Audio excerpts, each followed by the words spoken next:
Hello there, this is another par and a half film review. Finally, getting on to our second one. And decided to go and see Prisoners, which is a new film starring Hugh Jackman and Jake Gyllenhaal.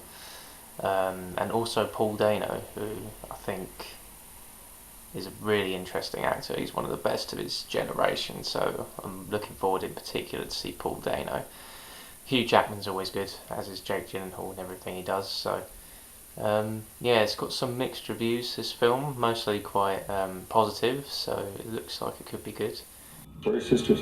Anna? Joy? I couldn't find them! Detective Loki, I'm going to find your daughters. An RV was reported matching the description. Show me your hands! You put those girls somewhere, Alex? No. I know you put those girls somewhere. We didn't find anything. This thing's clean. The police said they're letting him go. He knows. I can see it in his eyes. We're running out of time. And every day, she's wondering why I'm not there. This guy's a fake. The girls are still out there.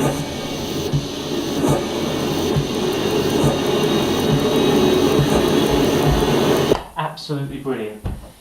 Right, just come in from seeing Prisoners, and really incredible film. I mean, it really was just a lot better than expected, actually. Where to start, really? It's a proper mystery thriller. Its length is justified. It's quite a lengthy film, about 2.5 hours, a bit more actually. I think it's 163 minutes, something like that. And but it's justified. It deserves to have that amount of time to let the story sort of, present itself, and for the characters, it just works perfectly. Hugh Jackman, absolutely incredible in it. Truly great performance. Jake Gyllenhaal's the same.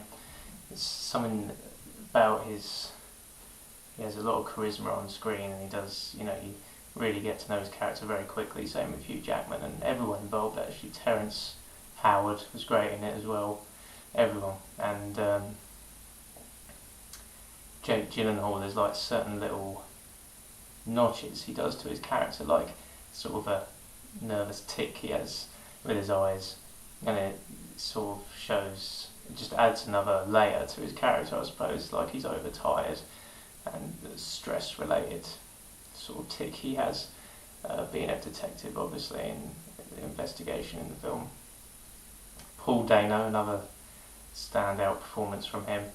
This is in there's a particular point towards about the half an hour, 40 minutes sort of point into the film, so it's not giving too much away, but he does something that is truly sadistic and quite horrible, that makes you sort of not feel very sympathetic towards him, and that's a brilliant sort of scene made by the director. It genuinely upsets viewers, so I think that sort of leads you to dislike him quite a bit.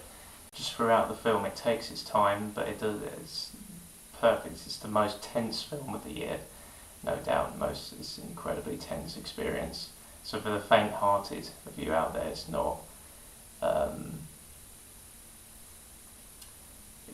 for the faint-hearted. There are a lot of moments in it that are quite upsetting,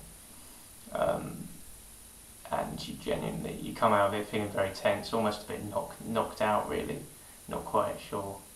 And but it's brilliant. I'd go so far as to say it's probably one of the best of the year. It's really anyway, it's recommended. Just a great film, and the music score as well is just really beautiful score done by Johan Johansson, or is it Johansson? Someone can correct me on that. But great music score, great directing, written really well. And genuinely quite haunting. I think it's going to stay with me for a few days. I'm still trying to process it at the moment, really. But it's really quite disturbing sort of film. It does settle in, and the ending won't give anything away, but great ending as well. But yeah, I hope you guys go and see it, and yeah, definitely worth a go. It's still It's been out for a few weeks now. This is a bit of a late review, but if it's still out in a cinema near you, definitely check it out.